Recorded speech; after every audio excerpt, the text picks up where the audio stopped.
Hello and welcome back to another market intel trading session right here on TradingView. So let's take a look at Palantir. Palantir has recently posted strong gains, moving closer to our Magenta target zone between $171 and $184, which were identified as the corrective top of the Magenta wave B. In this range, we expect the stock to reverse course and head lower, continuing the broader correction, making this a favorable area for short positions. The Magenta wave C is then projected to reach the green target zone between $117 and $95, completing the green wave A. At that point, we anticipate a more substantial corrective rebound in the wave B, as you can see right here.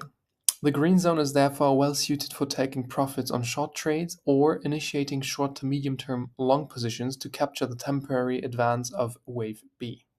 For these long trades, a stop set 1% below the lower boundary of the zone can help to manage risk. Thanks for tuning in, and we'll see you soon. Goodbye.